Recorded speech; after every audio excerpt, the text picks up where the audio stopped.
Hello and welcome in to another episode of the Fantasy Football Forecast. I am your host, Trevor Scott, joined by my co-host, Matt Giraldi.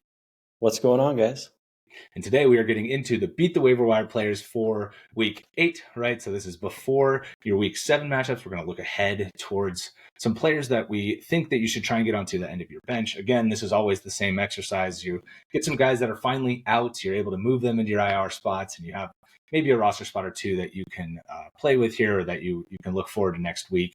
And try and get some of these guys before they have breakout games. So the first player we're going to talk about here, we're going to start with running back. Unfortunately, there's nobody really at quarterback to talk about, really, right? Like from a Superflex perspective, everybody that's going to be owned is probably owned. Nothing really changed drastically in any sort of way, right? We've mentioned Winston in this section before, but we're going to just start with the running backs.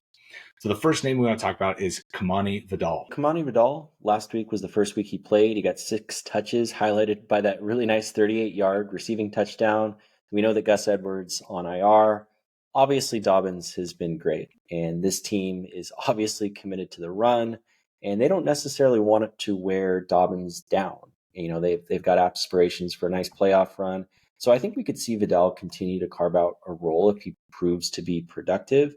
And Chargers have a great schedule the next 4 weeks. They've got the Cardinals this week. They've got the Saints. They've got the Browns. They've got the Titans. Plus, they've already gotten past their bye week. And the unfortunate thing that I always have to mention with J.K. Dobbins is over his first 4 years in the league, he's only played 28 games, right? He's got the injury bug real bad. It's been tough to see. He's obviously a great player. It's great to see him fully healthy. But should something arise, Vidal is definitely going to be that must grab player. And, Vidal wasn't someone that I was very high on coming into the season, right? Like he was a 6th-round pick. He was the 17th running back taken out of the draft, out of Troy. He's a shorter, stockier guy who can handle a lot of touches and is probably kind of why the Chargers wanted to take him, just kind of as that bruiser. I was surprised to see that he ran a 4.46 at the combine because he definitely looks slower. But I think this is a guy, like I mentioned, like he's going to get more involved in the offense. Gus Edwards is on injured reserve. So if you're looking for a decent ad with a good schedule coming up, I think Vidal is a good play here. Yeah, I had no interest in him at all in the pre-draft process. I said, this is not somebody you want. This is not somebody I think is even going to get a chance to play. And then Gus goes down, he's active, and the very first touch goes for an explosive play. And I'm not gonna lie, like that changed how I feel about him.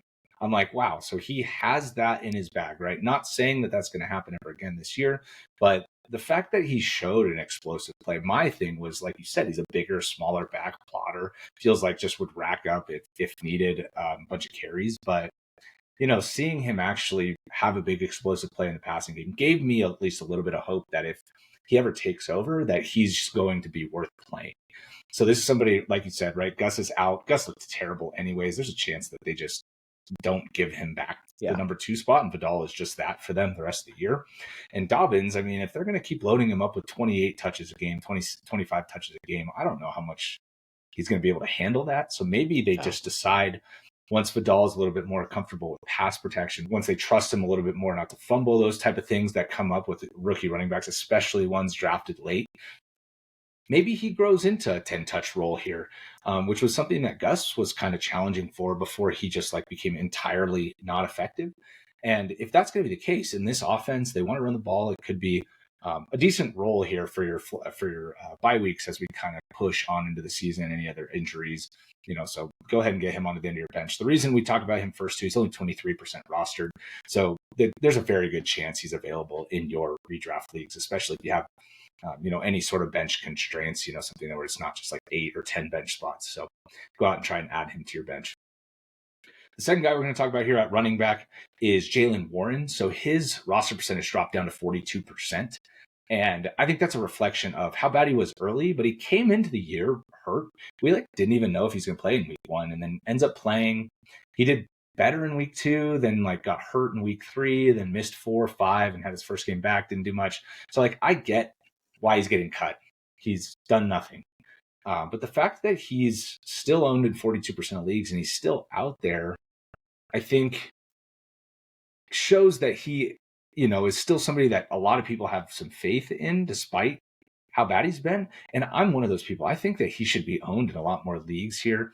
Najee Harris showed out last week against the Raiders, but I do think moving forward, as Warren starts to get healthier, get further away from these injuries, he's going to take on a bigger role in this rushing offense, right? And they want to run the ball. They're moving to Russell Wilson. So there's going to be less rushing from the quarterback, and maybe Warren takes on a little bit more of that passing game role that we've seen him in before.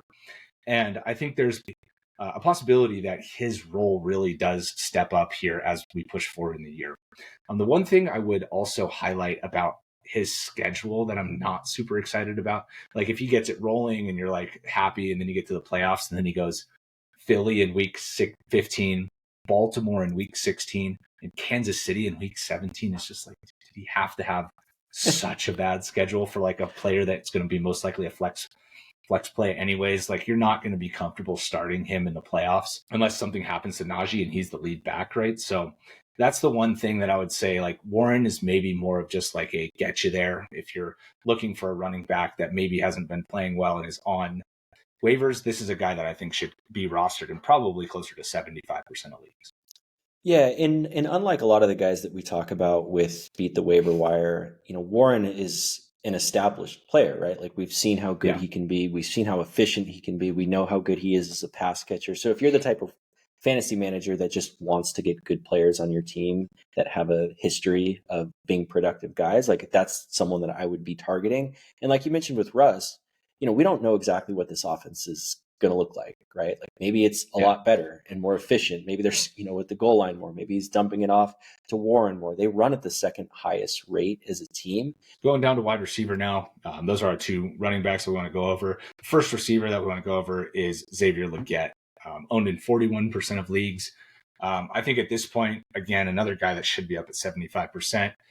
He's 87% of the snaps, and then he played 37, but he got hurt right early in the game against Chicago. And then last week back to 77%. So like not a huge impact on his playing time from that injury. So overall, this is somebody that you probably want to be getting on your teams as soon as possible. He runs in the two wide receiver sets. Andy Dalton's made this offense look a lot better. I think he's got better days ahead. Yardage wise, if he gets worked in more down the field, which I think is something that's in his skill set, I think overall big body is efficient in the red zone. He scored both of those weeks where he had those high snap share totals. And I think overall, this is a very good player who's getting better, has a late bye week. So, going into your fantasy playoffs, he could be, in a much bigger role, could be seeing a lot of targets at that point in the year.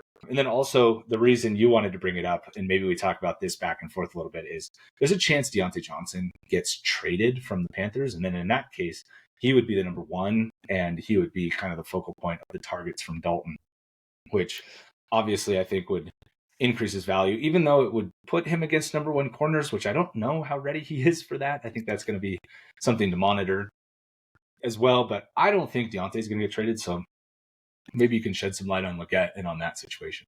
Yeah, I think with Legette, like, obviously we spent a lot of time talking about him on this channel, and he was one of our beat the waiver wire guys a few weeks ago when Thielen went down. And sure enough, that next game, he had 10 targets, 6 catches, 66 yards, and a score. Then he got hurt, and I think a lot of people dropped him. Like, I know he was definitely a popular waiver wire ad after that week.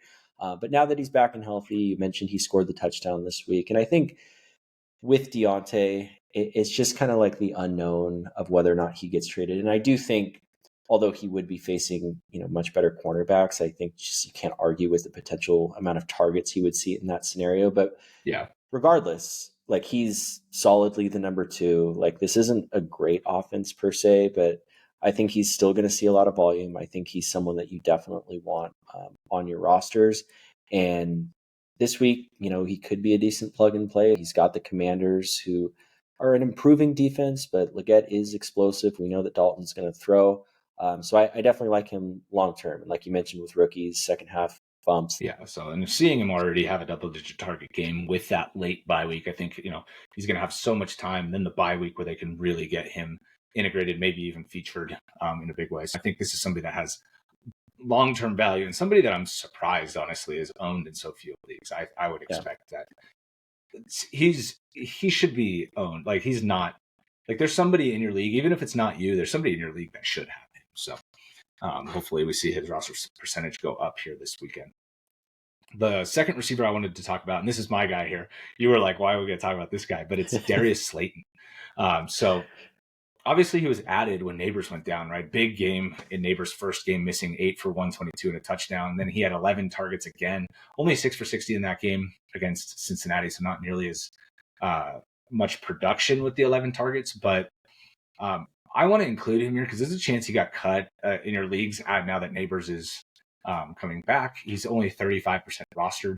And I think if he gets traded is the main thing here, right? Add him to your rosters. And if he gets traded going into next week, or, you're able to hang on to him for a week or two until the deadline, and he ends up on a new team, kind of regardless of where he goes, if he's going to be a starter, he's shown that he can earn targets when there's not somebody in front of him earning a ton of targets here, right? So I do think down the field, he's obviously very good, can be an explosive player. And if he's going to get volume on top of that in any level of offense, I think this is going to be somebody that in a new situation, maybe it takes him a week or two after being traded to get going, but he can be valuable for a team down the stretch that's struggling at wide receiver, struggling with bench depth. Yeah, I mean, if he gets traded to the Chiefs, he's going to fetch a very high bid. So if you've got the space, I think it's worth it. He's on an expiring contract. I kind of see the vision because when you texted me about this guy, I was like, dude, he's going back to the number 3 for Daniel Jones. Like, I don't want Darius Slayton. Yeah, this is not somebody that you want if he's still on the Giants, unfortunately, right? Like, unless there's another injury to Wandale or to Neighbors, this isn't like he runs a lot of routes. He is out there a lot, right? He's always 80% snap share, but it's not with how many targets Neighbors is commanding. It's not ever going to be a thing where you can play him while he's on the Giants. So don't take it like I think he's going to be good on the Giants. That is not what the take is for. It's if he gets traded. And I think he's one of the guys that's going to cost the least that can be the biggest impact. That's why I think that he's kind of in that sweet spot where, the Giants love him. They don't necessarily want to move him, but I think it would be irresponsible of the GM to not listen to offers on somebody that's not necessarily featured in your offense that could fetch a 5th round pick, or 4th round pick. Like, that's something that you definitely have to listen to as a GM. And if something ends up kind of falling into his lap and works out, he could be featured on a different offense. The third receiver we're going to talk about here is Elijah Moore. This is obviously tied to the Amari Cooper news. Amari Cooper being sent to the Bills via trade. And Jerry Jeudy would have been nice to talk about here, but he's already 65% rostered, so unfortunately can't do that. But if he is on your waiver wires, go check him out. But Elijah Moore is going to be the number 2. And, when he came into the league, it was like he was supposed to be really good. And he was very good for the Jets, like in spurts. Like, he definitely showed out. Like, in his rookie year after their bye week, they got going second half. He had multiple double-digit target weeks. He had multiple 100-yard games. He was scoring touchdowns like crazy as a rookie. And it was like, oh, man, this guy is like really good. This guy might be like the featured part of the Jets offense. And then came out, fumbled in his week, like not fumbled literally, but just kind of like fumbled his opportunity early in the season, got hurt, and then just never really got it back. He kind of did okay last year, but never really got it rolling from an explosive play perspective. And then this year hasn't really been incredibly involved with being kind of the 4th option in the passing game. But now that there's some room here for him without Amari Cooper, taking 9 targets a game, I think that we could see a shift in the offense towards him working in close range, and hopefully we can see a little bit more explosive plays from him. Maybe Watson challenges down the field, even though he's horrible at it. But maybe Elijah Moore can take some of those deep shots that were going to Amari Cooper, and maybe they hit on him every once in a while. And this can be somebody that is worth owning at the very least. Yeah, and I think we talk about it every week. If Watson does get benched for Jameis Winston, that would only help improve, Elijah's situation. But I still think that he's going to be the number 3 behind Njoku in terms of pass targets. I'm not like chomping at the bit to add him, but I definitely think you will see a spike in production from what we have been seeing with him for sure. Yeah, and in your dynasty leagues too, like check on him because he's only 24 years old. Right? Like, if he does show out and shows some talent here, like, or shows that he can still make plays, like as a 24-year-old who's shown that in the past, maybe it's just like an injury or just like not feeling right or not bought in or whatever. The role just hasn't really, come back to him. And now if it does, as the number 3 option, he's out there on a lot more snaps and, is getting open. Maybe there's something there from a dynasty angle as well. So if you have a deep bench and can throw him on the end of it, take a look at Elijah Moore. The last wide receiver we're going to talk about here is Kayshon Boutte, your guy. I almost forgot to include him even, but you really, really want to talk about him. So, and I think it's worth it too. So what do you got for us on Boutte? Yeah, so can't forget about Boutte. So he was a 6th-round pick last year. He didn't really get on the field much as a rookie. Didn't really get on the field much his first 2 games this year. Had a low Also, snap real share. quick, he plays for New England, because there might be people watching this that don't know that he plays for New England. So this is a 22-year-old receiver who plays for the Patriots. Good, very good point. Didn't play the first couple weeks. Low snap share weeks 3 and 4. 67% snap share week 5. 83% snap share week 6. I think his playing time will be more consistent moving forward with Jalen Polk struggling. Coach Mayo called out Polk's drops, his poor blocking, says he needs to continue to develop. And Boutte only had 3 targets last week, but he had that deep touchdown 40-yarder against Derek Stingley at the end of the first half, which was really nice. And, even though he was a 6th-round pick that didn't play much as a rookie, he's not exactly coming out of nowhere. He led LSU in receiving yards his freshman and sophomore year. His sophomore year, he shared the field with Malik Neighbors and Brian Thomas Jr. He holds the SEC record with 308 receiving yards in a game. He had an ankle injury that required 2 surgeries his junior year, was planning to come back to school for his senior year, ended up being kind of a late declare for the draft and tested very poorly at the combine coming off injury, which led to that 6th-round pick.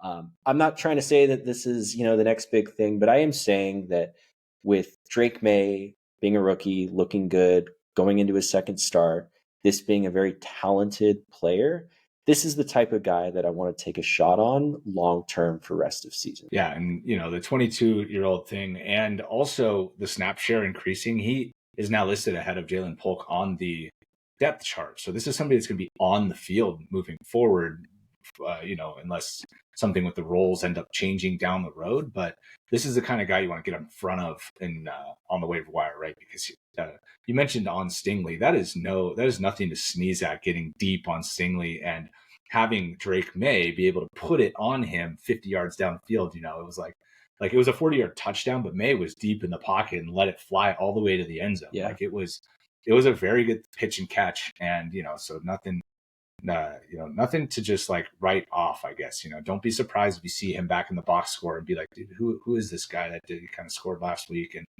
is looking good again this week. So LSU guys, right? If you're going to take a shot on somebody that you've never heard of, it doesn't hurt to come out of wide receiver U. So yeah, exactly.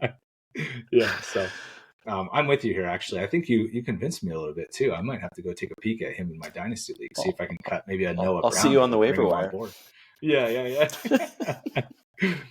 So moving into tight ends now, the first name I want to talk about here is Colby Parkinson. So he's played a ginormous snap share. I mean, he has just been on the field constantly, 88, 81, 100, 87, and 90. I'm sorry, and 79.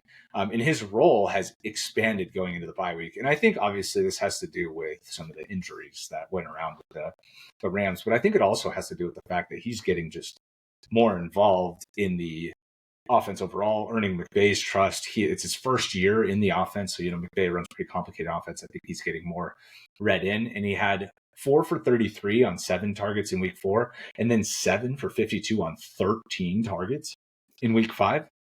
So coming out of the bye week, I think, with the expanded role going in, I think we could continue to see him get targeted a lot. And even though he hasn't shown a big yards per catch and he hasn't scored a touchdown yet, I think this is somebody that's still very much worth looking into at tight end, a position that has just been not very good this year at all.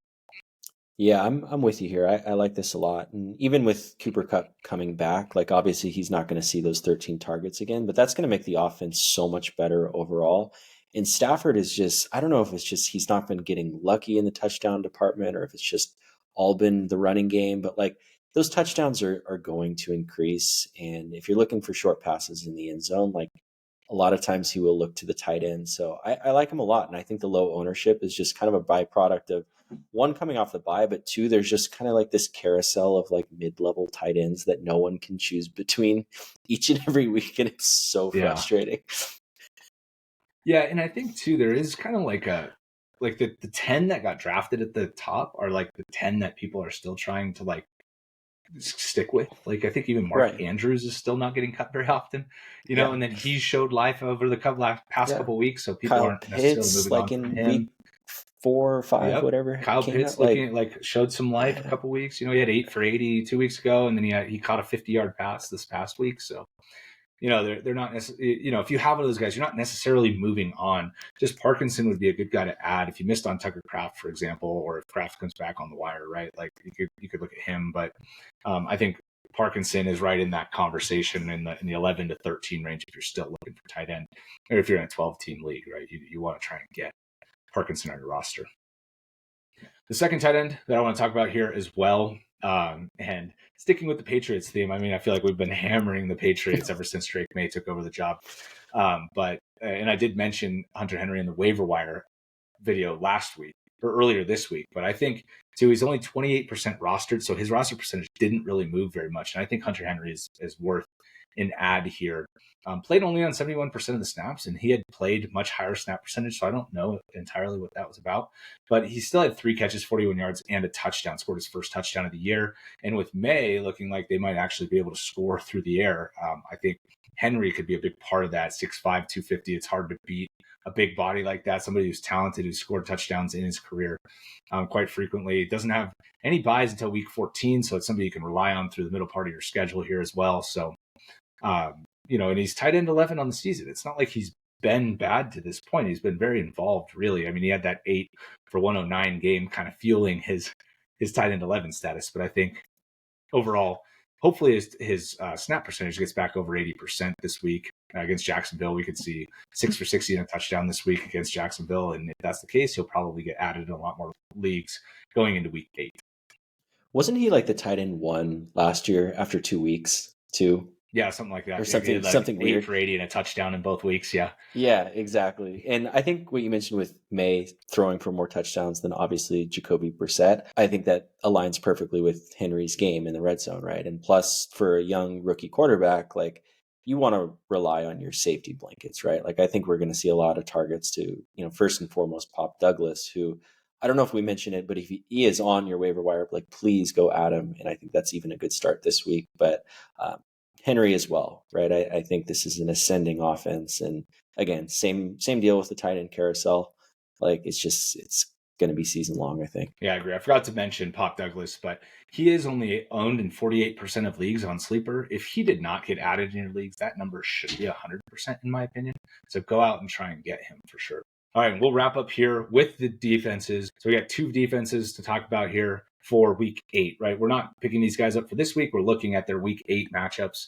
The number 1 defense that you should be looking to get is the Kansas City Chiefs. They're 36% rostered, and they go up against the Raiders in week 8. They have one of the best rush defenses in the league, and there's no way that the Raiders are going to be able to pass on them either, because the Raiders' pass offense is atrocious. So I think this could be like just a dominant performance from the Chiefs defense. We could see a lot of sacks on O'Connell, multiple turnovers, and probably only 10 points maybe that the Raiders can get on the Chiefs defense. So this is the number 1 defense if you're looking forward to week 8. Yeah, I mean, we talked about with Jordan Mason being a potential sit or bust this week just because of how good the Chiefs' run defense is. Like, we don't think that Zamir White and Alexander Madison are going to do anything against them. And even if Jacoby Myers is back in this game, like, he's going to have Trent McDuffie shadowing him. They're going to be able to game plan for Brock Bowers. Like, I see this as like a very lopsided one. So definitely someone that I'm actually going to be adding in one of my leagues after we get off. Nice. Good job. Yeah. Nice. Take your own advice. I love it. No, That's good. I mean, they should be rostered, right? If you have deep leagues, it's worth going and getting them because, especially if you need wins, right? I mean, get these guys before you have to drop 5 to 10% of your fab on them. And I think it just helps your overall strategy a lot. The second defense that's less owned. So if the Chiefs are owned in your league, look for the Detroit Lions. So they're coming off their bye week, and they just absolutely crushed Dallas. I mean, Dallas could do nothing on offense. They couldn't get it going. They just started chucking it every play to CeeDee Lamb, and that wasn't even working. They couldn't run the ball at all against this Detroit Lions front. I think they had 25 rushing yards total or something. And in week 8, they play Tennessee. They get Will Levis and the rush defense being so effective in this game. I think that Tennessee's strength is Tony Pollard and possibly Tajay Spears if he's back in week 8. And if they're just kind of able to stop the run and make Levis try and throw it, I think this is another situation where we could be looking at multiple sacks here. We could be looking at multiple turnovers and held to 10 points, something like that. 200 yards and 10 points on the game. So another defense I really like for week 8, Detroit Lions. Yeah, I was gonna say, the only thing Tennessee can do is run the ball, and they're going to be running Pollard up against a wall. And Levis on the year has thrown 7 picks to his 5 touchdowns, and they're going to force him to throw. And I think they're probably going to pick him off once or twice. So really like this play as well. And like you mentioned, with the low ownership, somebody can easily scoop up. All right. With that, thank you guys so much for watching. Hopefully you guys get your wins this week. If you want our rankings, comment rankings down below, and we look forward to seeing you guys next week as we prep for week 8.